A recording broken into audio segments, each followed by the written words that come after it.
Hello friends, आज की कहानी है लूसीफर द फॉलन एंजल की। सीधे शब्दों में कहें तो लूसीफर की कहानी एक ऐसे शैतान की कहानी है जो पहले कभी फरिश्ता हुआ करता था, पर ऊपर वाले से उसके मतभेदों ने उसे एक शैतान की उपाधि दिला दी।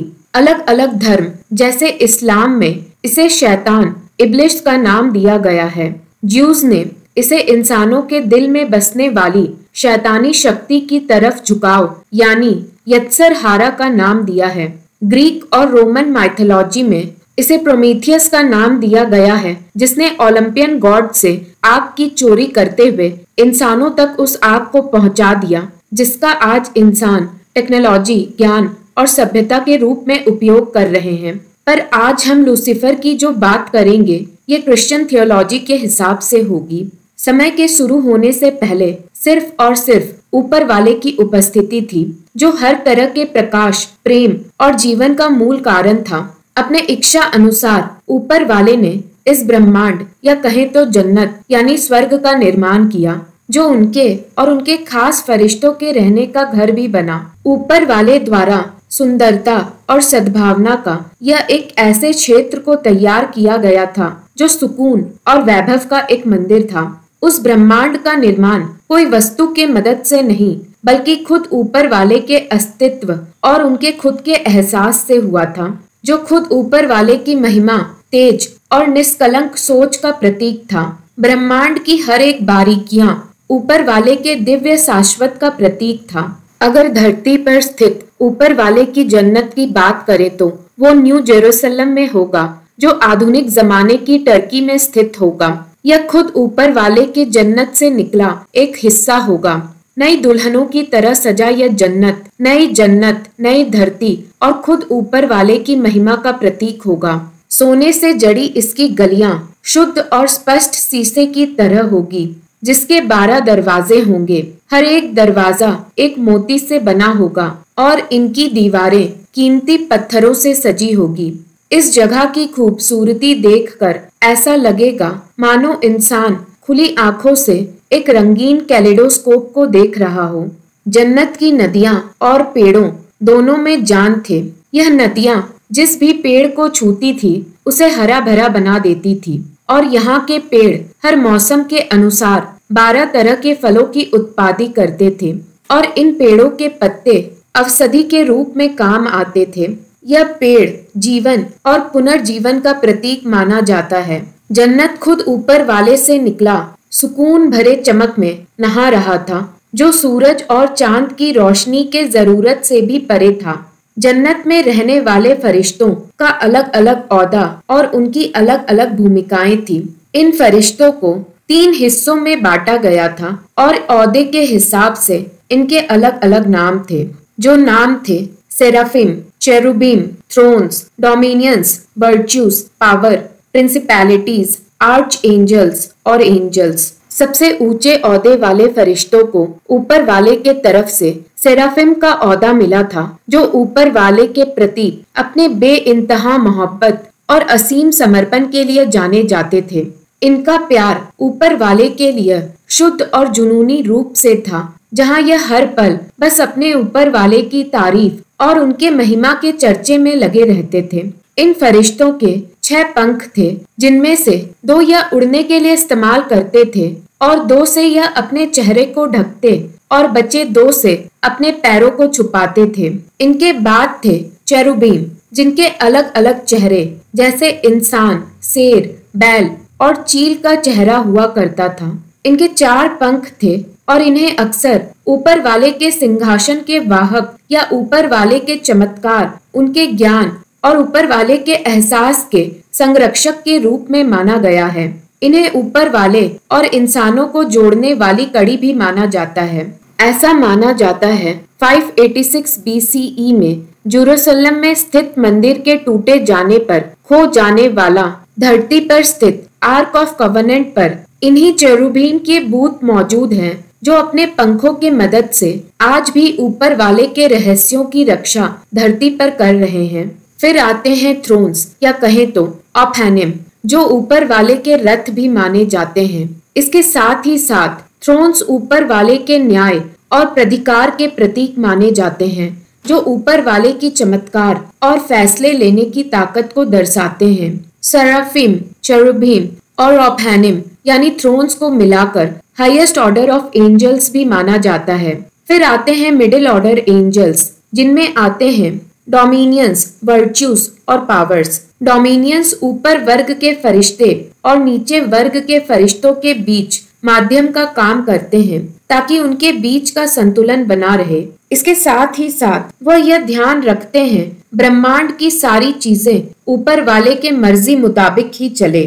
फिर आते हैं फरिश्ते वर्च्यूज, जो ऊपर वाले की अपार ताकत और महिमा का प्रतीक है। यह फरिश्ते अपने आशीर्वाद और जादू से यह सुनिश्चित करते हैं कि इंसानों का ऊपर वाले के प्रति विश्वास बना रहे और उन्हें हिम्मत मिलती रहे। फिर आते हैं पावर्स, जो योद्धा फरिश्ते होते हैं, जो शैतानी और बुरी ताकतों से लड़ाई करते रहते हैं, ताकि दुनिया इन बुरी ताकतों से बची रहे और ब्रह्मांड का संतुलन बना रहे। फिर आते हैं लोएस्ट ऑर्डर ऑफ एंजल्स, जिनमें हैं प्रिंसिपैलिटीज, आर्च एंजल्स और एंजल्स, जो ऊपर वाले की मर्जी अनुसार लोगों को रोज के जिंदगी में सही रास्ता दिखाने का काम करते हैं। इन एंजल्स में एंजल गैब्रियल और माइकल भी आते हैं। ऊपर वाले और फरिश्तों के साथ साधु संत और पवित्र आत्माएं भी इसी जन्नत में रहती है। यह साधु संत और पवित्र आत्माएं सफेद कपड़े और ताज को पहनते हैं, जो इनकी पवित्रता और जीत का प्रतीक माना जाता है। यह सभी हर वक्त ऊपर वाले की प्रार्थना, ऊपर वाले के लिखे गीत और उनके ही नाम गुनगुनाते रहते हैं। इनमें से था एक फरिश्ता लूसीफर, जिसे द मॉर्निंग स्टार और लाइट ब्रिंगर का भी नाम दिया गया था। लूसीफर फरिश्तों में से सबसे ऊंचे ओहदे वाला फरिश्ता यानी कि एक सेराफिम था। लूसीफर अपने बेहिसाब खूबसूरती और ताकत के लिए जाने जानो वालों में से था। सोने के आभूषण और कीमती पत्थरों पहना हुआ लूसीफर खुद भी रोशनी की तरह प्रकाशित नजर आता था। लूसीफर के स्वर एक मधुर गीत की तरह थे, जो कानों में पड़ते ही दिल बदलने की ताकत रखते थे। लूसीफर हर पल ऊपर वाले की तारीफ में मधुर गीत गाया करता था और ऊपर वाले की प्रार्थना करता रहता था। वो अन्य फरिश्तों की मदद से यह सुनिश्चित करता था सभी कोई ऊपर वाले के लिए मधुर गीत गुनगुनाते रहे। अपने ओहदे, महान अधिकार और सम्मान के मुताबिक लूसीफर ऊपर वाले के तुरंत बाद दूसरे स्थान पर आता था। जन्नत के वैभव और सुकून के बावजूद भी अंधेरों की परछाई लूसीफर के दिल में जगह बनाने लगी थी। लूसीफर की बेहिसाब खूबसूरती और ताकत, जो कभी उसके निस्वार्थ भक्ति और खुशी का कारण हुआ करती थी, जल्द ही वो लूसीफर के अहंकार की वजह बनने लगी। अन्य फरिश्तों को ऊपर वाले की इबादत करने नेतृत्व करते करते उसे लगने लगा वो ऊपर वाले का नौकर नहीं, बल्कि खुद ही जन्नत का केंद्र है। फरिश्तों से मिलने वाली तारीफें और उसकी वाहवाहियों ने उसके गुरूर को बढ़ावा देने में मदद करने लगी। लूसीफर को जल्द ऐसा महसूस होने लगा उसका वैभव और ताकत ऊपर वाले से कम नहीं। उसका नाम द लाइट ब्रिंगर उसे एहसास दिलाने लगा वो ऊपर वाले से नीचा नहीं, बल्कि ऊपर वाले के बराबर है और वो ब्रह्मांड के निर्माता यानी द क्रिएटर के समान उनके ही ओहदे और उनके सिंहासन का योग्य है। लूसीफर इससे पहले यह समझ पाता उसकी सोच कहाँ गलत हो रही है, कुछ अन्य फरिश्ते उसे अपना ऊपर वाला और अपने न्याय का राजा मानने का दावा करने लगे। यह फरिश्ते लूसीफर को यह यकीन दिलाने लगे उन्हें ऊपर वाले की खिदमत करने की कोई जरूरत नहीं है, जब वो खुद राज कर सकते हैं। उन्हें ऊपर वाले की तारीफ करने की भी कोई आवश्यकता नहीं है, जब वो खुद तारीफ पा सकते हैं। कौन सा अंधेरा लूसीफर की आंखों पर पट्टी बांध रहा है, इसका फैसला लूसीफर का दिल कर पाता उससे पहले लूसीफर का गुरूर उसके सर पर चढ़कर उसे नया राजा बनने बोलने लगा। लूसीफर के मन में दबा उसका असंतोष आक्रोश के रूप में आखिर एक दिन सामने आ ही गया।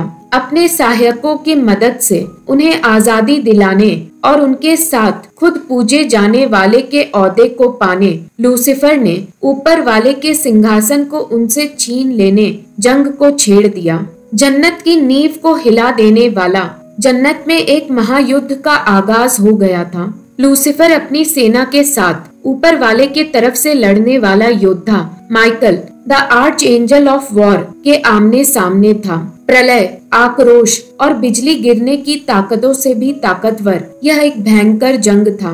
ऊपर वाले के वफादार फरिश्तों के ताकत के सामने लूसीफर की ताकत और उसके अराजक सेना का कोई मुकाबला नहीं था। आसमानों की ऊंचाइयों से सीधे बिजलियों की तरह लूसीफर और उसके अराजक सेना को जन्नत से नीचे फेंक दिया गया। लूसीफर का रोशनी की तरह चमकदार वैभव तुरंत धूल की तरह दूषित हो गया।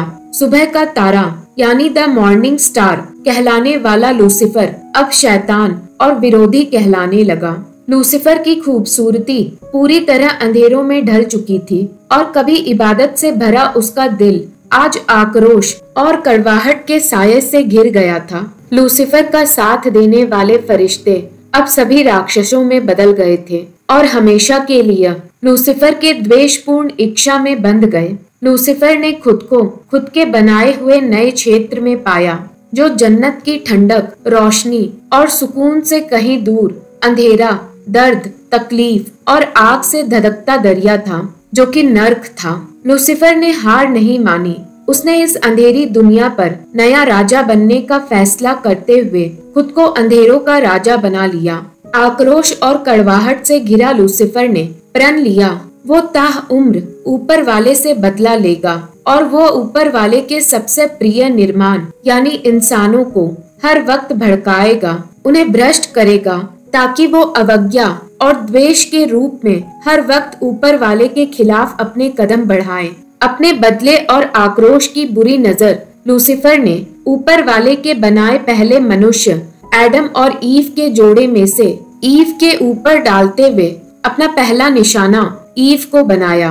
लूसीफर ने खुद को नाग के रूप में बदलकर गार्डन ऑफ ईडन में अपना कदम रखा और ईव को वर्जित ट्री ऑफ नॉलेज से फल खाने यह कहकर उकसाया कि ईव और एडम अगर उस पेड़ के फल खाएंगे तो खुद ऊपर वाले की तरह बन जाएंगे। लूसीफर का तीर सीधे जाकर निशाने पर लगा था। लूसीफर का धोखा जीत चुका था और ईव और एडम के गार्डन ऑफ ईडन से वर्जित होते ही इंसानों की बर्बादी की शुरुआत हो चुकी थी। पाप ने इंसानों के दुनिया में अपने पंख फैला लिए थे। लूसीफर खुश था, उसे यकीन था उसने ऊपर वाले को एक तेज झटका देने में कामयाबी हासिल कर ली है। पर ऊपर वाले यानी द क्रिएटर की योजना यूं तो विफल नहीं हो सकती थी।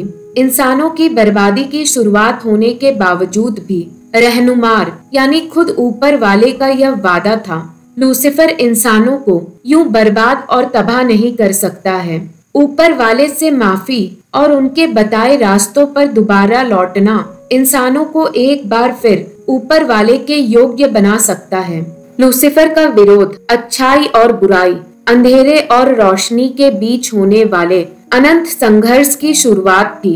लूसीफर लालसा, धोखे और भ्रष्टाचार के रूप में हर वक्त इस धरती पर घूम रहा है जो इंसानों को ऊपर वाले के बताए रास्ते से भटकाता रहता है। लूसीफर का षड्यंत्र और ताकत के बावजूद भी ऊपर वाले की रोशनी की ताकत एंजल माइकल और एंजल गिब्रेल के हाथों द्वारा यह सुनिश्चित करती है कि इंसानियत बची रहे और लोग ऊपर वाले के रास्तों का चुनाव करें। महात्मा और अच्छे लोग लूसीफर की लालसा को ठुकराते हुए इंसानों के बीच उम्मीद और धर्म का प्रतीक बने बैठे हैं। दुनिया के अंत के करीब जब दुनिया अराजकता से पूरी तरह घिर जाएगा तब एक आखिरी और अंतिम युद्ध होगा जिसे अपोकैलिप्टिक बैटल का नाम दिया जाएगा जो इस ब्रह्मांड के अंत का फैसला करेगा। इस युद्ध की शुरुआत से ही एक एक करके 7 ताले टूटने लगेंगे जहां हर एक ताला इंसानों पर आने वाली आपदाओं और उनके गहरे आक्रोश का कारण बनेगा। हर एक ताला के साथ इंसानों के बीच युद्ध, पीड़ा और प्राकृतिक आपदाएं जैसे भूकंप और अंधेरा छाएगा और उसका आक्रोश बढ़ता जाएगा। आखिरी ताला टूटने से पहले जो ताला टूटेगा उस वक्त सूरज काला और चांद खूनी लाल हो जाएगा।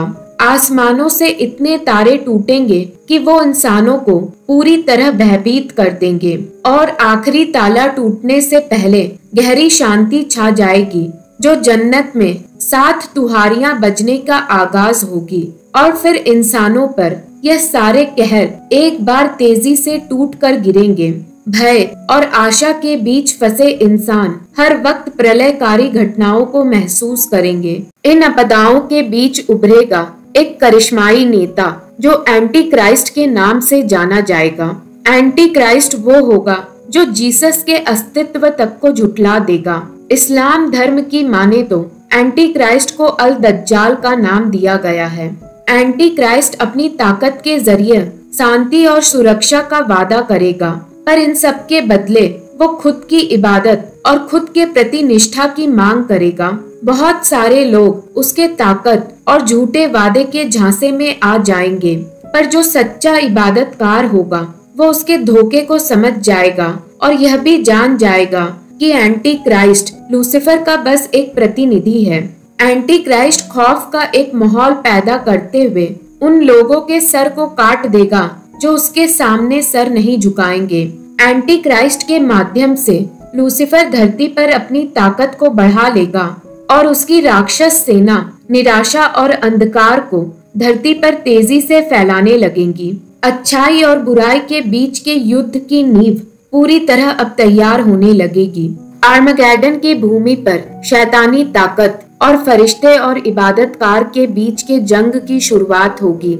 एंजल माइकल जन्नत के फरिश्ते यानी सेराफिम से लेकर एंजल्स तक अपनी सेना बनाते हुए जन्नत से एक रोशनी की तरह धरती पर आएंगे।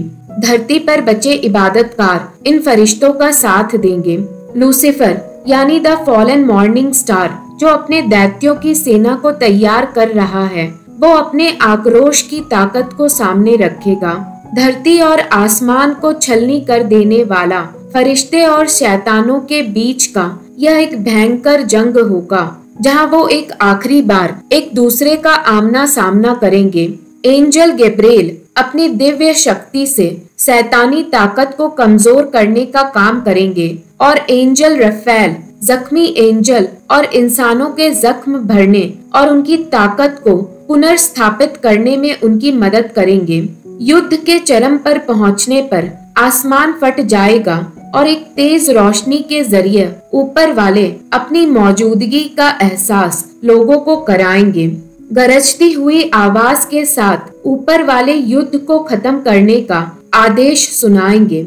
लूसीफर अंत तक अवज्ञाकारी रहेगा और एक अंतिम हताश हमले का प्रयास करेगा, लेकिन दिव्य प्रकाश की किरण उसे मार गिराएगी। लूसीफर अपने साथियों और एंटी क्राइस्ट के साथ एक बार फिर हार जाएगा और वह सभी आग के महासागर में फेंक दिए जाएंगे, जहां वो दिव्य प्रकाश से हमेशा के लिए दूर हो जाएंगे और अपने अनंत दंड का पात्र बन जाएंगे। ऊपर वाले के प्यार और न्याय की जीत होगी, जहां ऊपर वाले एक बार फिर नई जन्नत और नई धरती का निर्माण करेंगे, जो एक बार फिर सुकून और वैभव से परिपूर्ण होगा और जहां से एक बार फिर पाप और विरोध के साये को बाहर निकाल दिया जाएगा।